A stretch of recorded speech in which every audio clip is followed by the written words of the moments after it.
નીરવ, તમે પેલી લેડીને ઓળખો છો? નહીં તો પછી એ આપણને આમ ઘૂરી ઘૂરીને કેમ જોઈ રહી છે?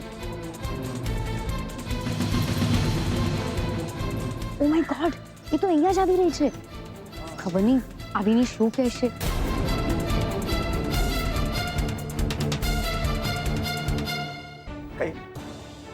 અરે કઈ રીતે સંભાળીશ તું મારું આવડું મોટું સામ્રાજ્ય? હું સાચવી લઈશ પપ્પા. બસ એકવાર મને હક કરી દો. હક કરવાથી શું? તારામાં ડાપણની દાઢ ફૂટી નીકળશે. તું મને મૂર્ખ અને આંધળો સમજો. તું આજકાલ કોને મળી રહ્યો છે, કોની સાથે ફરી રહ્યો છે, એ બધી મને ખબર નથી. પણ એમાં વાંધો શું છે પપ્પા? હું જે પણ કંઈ કરી રહ્યો છું તમારા માટે જ કરી રહ્યો છું ને. પણ તમને મારી દરેક વાતમાં વાંધો જ કેમ દેખાય છે? કારણ કે તું કામ જ વાંધાજનક કરે છે. અરે તારામાં જો મારા જેટલી એક ટકો પણ હોશિયારી અને બુદ્ધિ હોત ને તો આમ મારે ભડકીને તારી પર હૈયાવરા ન ઠાલવવી પડતી હોત. લોકો જ્યારે કહે છે ને કે તમારી દીકરી ટોપ પર છે પણ તમારા દીકરાનું શું, તો ત્યારે મારી પાસે એમને આપવા માટે જવાબ નથી હોતો. મારે એમ કહીને વાત ટાળી દેવી પડે છે કે એ તો મારા બિઝનેસમાં જોડાવાની તાળામાર તૈયારીઓ કરી રહ્યો છે. તો એના માટે હું તૈયાર જ છું પપ્પા. પણ તમે મને એક ચાન્સ આપવા માટે તૈયાર નથી, તેનું શું? ચૂપ, એકદમ ચૂપ. મારી સામે અવાજ ઊંચો કરવાનો નહીં. એક વાત કાન ખોલીને સાંભળી લે. આજથી એને મળવાનું બંધ. પણ એમાં વાંધો શું છે? તું એને મળે છે ને એ જ સૌથી મોટો વાંધો છે. એક વાત સાંભળી લે. હવે તારે તારી રીતે કંઈ જ કરવાનું. હું મારી રીતે ફોડી લઈશ. Last warning. એના પછી પણ જો તે તારી બુદ્ધિ વાપરીને કંઈ પણ ભગા કરવાનો પ્રયત્ન કર્યો છે ને તો મને પેલા પોલીસ ઇન્સ્પેક્ટરને ફોન કરીને બાજી પલટાવી નાખતા 1 મિનિટ પણ નહીં લાગે. પપ્પા, પપ્પા મારી વાત સાંભળો. પપ્પા, જો હું મારી રીતે આ કેસને સોલ્વ કરીને બતાવું અને તમારી આંખમાં આંખ પરોવીને મારી સક્સેસ સ્ટોરી કહી બતાવું ત્યારે તો મને હક કરશો ને? દૂર રહે મારાથી. હે ભગવાન, આટલું કહ્યા છતાં પથ્થર ઉપર પાણી. પપ્પા,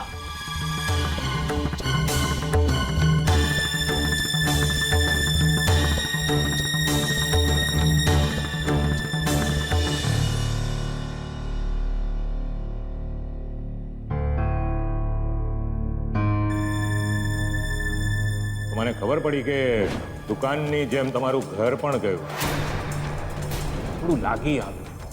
પણ પછી એ પણ ખબર પડી કે રૂપેશને માટે મેં જે આ બંગલો બનાવ્યો છે, રૂપેશે તમને લોકોને એમાં જ આશરો આપ્યો છે. એટલે થયું કે ચાલો રૂબરૂ જ મળીને ખબર અંતર પૂછી લઉં.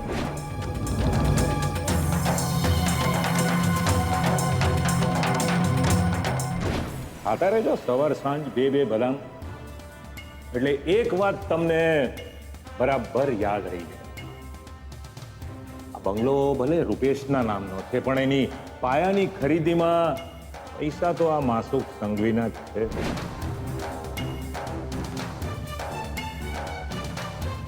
બેસો ભાઈ, શાંતિથી બેસો. હે, સરસ મજાનું એસી ચાલી રહ્યું છે. તમારે બેસીને એસીની ઠંડી હવા ખાઓ ને. તમારે ક્યાં એસીનું બિલ ચૂકવવાનું છે? રૂપેશ છે ને, ચૂકવશે. જીવનમાં પહેલી વાર શું કરવું, ક્યાં જવું, કંઈ સમજાઈ નથી રહ્યું. જીવનમાં માણસ કંઈ જ ન કરી શકે એવું ક્યારે બની ન શકે. પણ આજે હું કંઈક આવી જ પરિસ્થિતિમાંથી પસાર થઈ રહ્યો છું. હે ભગવાન, આટલી લાચારી કેમ? શું કામ?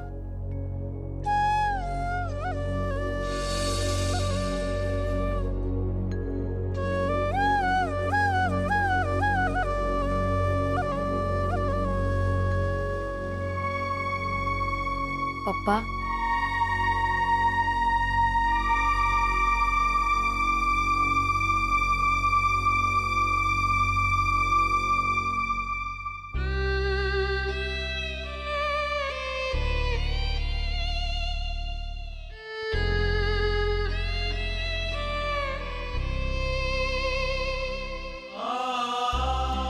બેટા, બેચેની જેવું લાગે છે. ગુંગળામણ થતી હોય ને એવું. માથા પર એક બોજ આવી ગયો છે જે મને ધીરે ધીરે જમીનની અંદર ખોપી રહ્યો છે. હું જાણું છું એ બોજનું નામ માસુક અંકલના બોલેલા શબ્દો. બરાબર? પણ પપ્પા, બહુ ચિંતા ના કરો, ભૂલી જાઓ બધું. તો બેટા, એમણે જે કંઈ કહ્યું એની વાતો, એમના શબ્દો ભલે કડવા હોય, સાચા છે. મારા કારણે જ મારો પરિવાર ખુશિયાળો થઈ ગયો. કરવાર વગરના આખી જિંદગી હું તમને લોકોને કઈ નથી આપી શક્યો સિવાય દુઃખ ને મુશ્કેલી. કોણે કહ્યું તમને આવું? સેજલે, બીજલે, કે પછી મમ્મીએ કોઈ ફરિયાદ કરી, કે પછી તમારી આ કિંજલે? પપ્પા, આજ સુધી અમારામાંથી કોઈએ પણ તમારી પાસે આવીને કોઈ ફરિયાદ કરી છે? કહ્યું છે ક્યારે એવું કે પપ્પા તમે અમને સારું જીવન નથી આપી શકતા? કહ્યું છે? નહીં ને? તો પછી આમ બહારની વ્યક્તિ આવીને કંઈ પણ બોલીને જતી રહે અને તમે તમારા મનને ભારે કરો? એવું તો ના ચાલે ને. રહી વાત માસુક અંકલની, પપ્પા, માસુક અંકલનો સ્વભાવ તો તમે ને હું બધા જ જાણીએ છીએ. એમને એમના સ્વભાવ પ્રમાણે મનમાં જે આવ્યું એ બોલી દીધું. પણ જો એમના બોલવાથી કે એમના બોલેલા શબ્દોથી આપણી લાગણીઓ દુભાતી હોય ને આપણા ઘરનું વાતાવરણ ડોળાતું હોય તો તમને નથી લાગતું કે આપણે આપણી લાગણીઓને કાબૂમાં કરવી જોઈએ?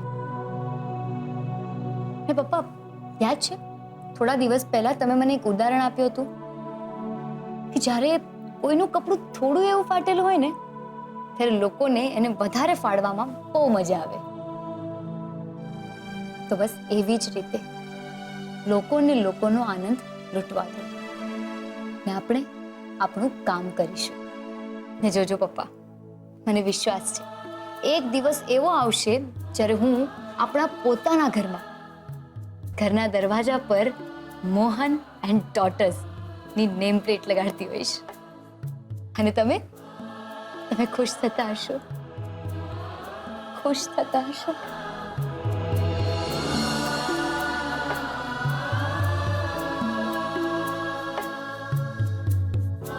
તારા વિશ્વાસમાં મને પૂરેપૂરો વિશ્વાસ છે. તો પછી બસ આમ હસતા રહો અને આ બોજો એને આમ ઉઠાવીને ફેંકી દો. પપ્પા, આ ઉપરવાળો ભગવાન છે ને એ કોઈની પાસેથી કંઈક લે તો એને સમયસર પાછું પણ આપે છે. તેના પર ભરોસો રાખો. સમજ્યા? સમજો બેટા, પણ મને સમજાતું નથી કે તારામાં આટલી બધી હિંમત આવે છે ક્યાંથી? તમારા વાતી તમે જ તો છો મારા પ્રેરણા સ્ત્રોત, મારા પપ્પા. પપ્પા, હું તમને બહુ પ્રેમ કરું છું. અરે હા, હું તમને કહેવાનું ભૂલી જ ગઈ. પપ્પા, હું અને નીરવ આજે આપણા નવા ટી સ્ટોલ માટે જગ્યા જોવા જઈ રહ્યા છીએ. હા, તો એ મારી રાહ જોઈ રહ્યા છે. હું જલ્દી નીકળું અહીંયાથી.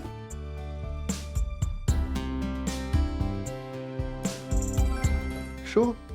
પપ્પા, આશીર્વાદ આપો.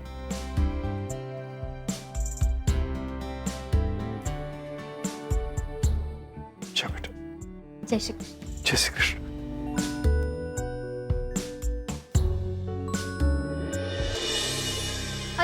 અરે ઊભો તો રે, બતા તારા ગાલને. સૂજી તો નથી ગયો ને? તું તો રેવા દે. આવી મોટી કે ખુશ્બુનો પ્લાન કોઈ દિવસ ફ્લોપ નથી જતો. જેકપોટ લાગશે, જેકપોટ. તો લે, લાગ્યો જેકપોટ. હવે થઈ શાંતિ? એ અવાજ નીચે હા.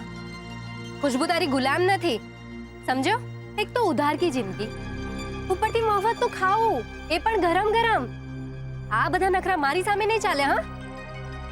પોલીસને ફોન કરીને કહી દઈશ કે તું ક્યાં છે, પછી કરતો રહેજે ભારત બ્રહ્માંડ. હા હા, તું તો એ જ ઈચ્છે છે ને. બાકી જેને પ્રસાદ મળ્યો હોય ને એને ખબર પડે કે કેવું દુખે છે. અરે રાહુલ, ખુશ્બુ, તમે લોકો અહીંયા ને તારા ગાલ પર શું થયું? આમ પકડી કેમ રાખ્યો છે? હું એ જ કહેતી હતી રાહુલને, જો ને બિચારાને અચાનકથી ઢાપણની દાઢમાં દુખાવો શરૂ થઈ ગયો છે, એટલે ડોક્ટરને બતાવવા આવ્યા હતા. હા, અહીંયા? હા, પણ ખોટી જગ્યાએ આવી ગયા લાગે છે, નહીં રાહુલ? હા હા, સાવ ખોટી જગ્યા. હા, પણ તું શું કરે છે અહીંયા ઉત્કર્ષ? તને પણ દાંતમાં દુખે છે? અરે ના ના, અહીંના ઓફિસર છે ને એમને મળવા આવ્યો છું, કામ છે. આપણા સૌના ફાયદા માટે. આઈડિયા, તમે લોકો પણ સાથે અંદર ચાલો ને. હા ના, ના, એટલે રાહુલને દાંતમાં દુખે છે ને, તો અમે જઈશું. જઈએ ને રાહુલ? જઈએ. હા હા, જઈએ. અને ભાઈ તું પણ અંદર જરા સાચવજે. હા હા, ઠીક છે, પછી મળીએ.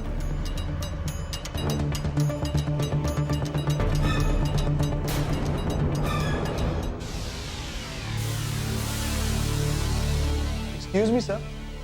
યસ, હું ઉત્કર્ષ રાઈટ? Yes sir. બોલ, શું વાત હતી? બસ એ જ જે આપણે ફોનમાં કરી હતી, કિંજલ ભટ્ટના ઘર વિષયની.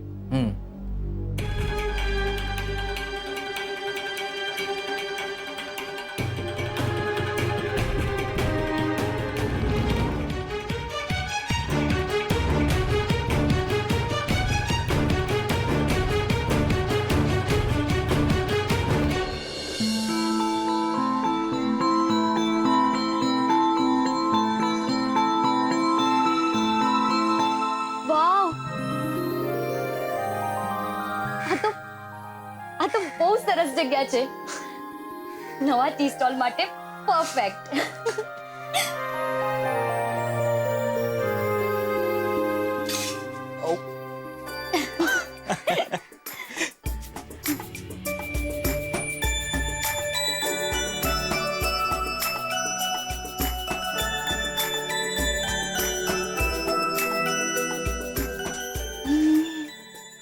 નીરવ, હું શું કહું છું, આપણે છે ને ગલ્લો અહીંયા રાખીશું અને ચૂલો અહીંયા.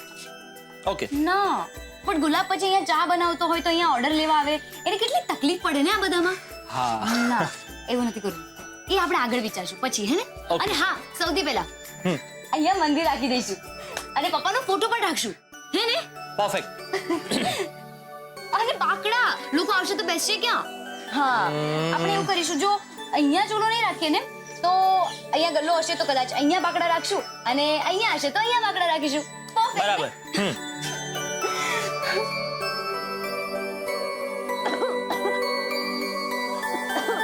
કિંજલ, કઈ નથી થયું, કઈ નથી થયું. આ તો પપ્પાએ જેમ કહ્યું હતું ને એવું જ થયું. આપણું સપનું ધૂળ નથી થયું, પણ હજી તો આપણા સપનાને ધૂળમાંથી ઊભું કરવાનું છે. નીરવ, આ બધું તમારા કારણે જ શક્ય બન્યું છે. Thank you, thank you, thank you, thank you so much. પણ મને તમારું આ થેન્ક યુ સ્વીકાર્ય નથી. ખબર છે કેમ? કારણ કે દોસ્તીમાં થેન્ક યુ ના હોય અને તમે જેવા શબ્દ વપરાતા નથી. સમજાયું? તો હવે તું જ નક્કી કર, થેન્ક યુ કે દોસ્તી.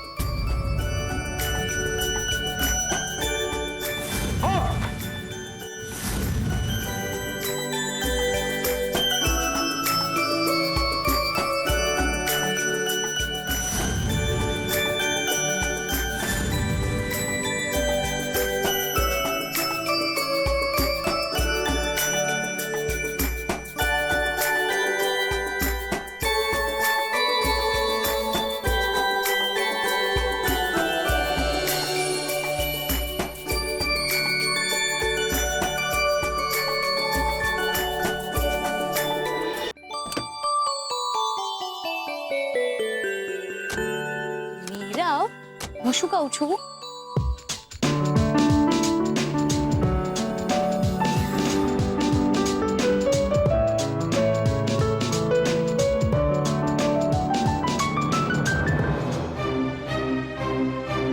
અને પછી તો એટલી મજા આવી કે શું કહું તમને. અરે હા, હું શું કહું, હવે ત્યારે એ દિવસે આવ્યા હતા તમે? હતો ને. નીરવ, તમે પેલી લેડીને ઓળખો છો? નહીં તો તો પછી એ આપણને આમ ઘૂરી ઘૂરીને કેમ જોઈ રહી છે? ઓ માય ગોડ, એ તો અહીંયા જ આવી રહી છે. ખબર નહીં આવીને શું કહેશે.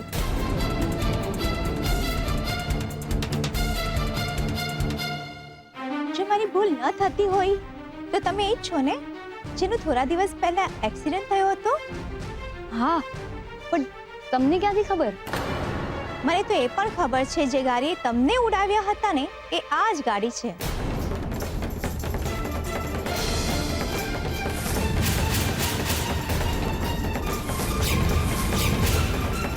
હું ગેરંટીની સાથે કહું છું કે એ આ જ ગાડી હતી. એ આ જ હતો એ ગાડી ચલાવવાવાળો. આ શાંતિલાલનો દીકરો. આને જ તમારું એક્સિડન્ટ કર્યું છે.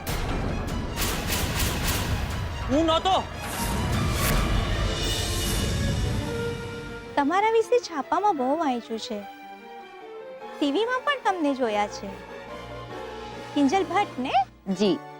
બહુ આનંદ થયો તમને મળીને. એક સેલ્ફી થઈ જાય પ્લીઝ. શ્યોર.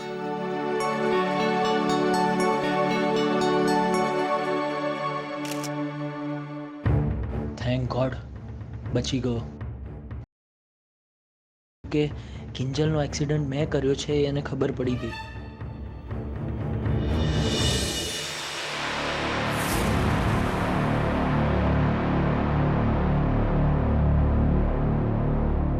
જો આ અક્ષય સરનો પ્લાન ના હોત તો આ જોગ હુની સામે હું જોઉં પણ નહીં.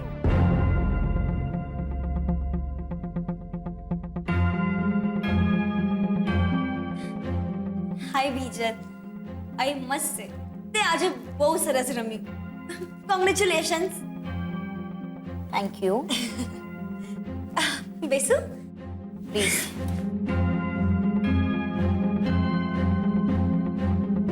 જો બીજલ, મેં આજ સુધી તારી સાથે જે પણ વર્તન કર્યું એ બધું એનીવે આપણે વીતેલી બધી વાતો ભૂલાવીને પાછા ફ્રેન્ડ્સ ન બની શકીએ, સાથે ચિલ ન કરી શકીએ? ચિલ અને મારી સાથે સ્વાતિ, તને એવું નથી લાગતું કે તું અને તારા અક્ષય સર મારા પર વધુ પડતા જ મહેરબાન થઈ રહ્યા છો? હા, જો તારે જે વિચારવું હોય એ તું વિચાર. હું તો તને અહીંયા એ કહેવા આવી હતી કે આજે રાત્રે અક્ષય સરે પાર્ટી રાખી છે આનંદ મિશ્રાના માનમાં, અને સરે તને પણ આવવા માટે કહ્યું છે. અચ્છા, પણ આ આનંદ મિશ્રા છે કોણ? વોટ? તું આનંદ મિશ્રા નથી ઓળખતી? ઓસ્ટ્રેલિયા ટુર્નામેન્ટમાં એ ઇન્ડિયા વતી રમ્યા હતા. ઓહ અચ્છા, પણ મને તો નથી ખબર. જો બીજા, આ જ તો તારી પ્રોબ્લેમ છે. તું ઘરથી કોર્ટ અને કોર્ટથી ઘર.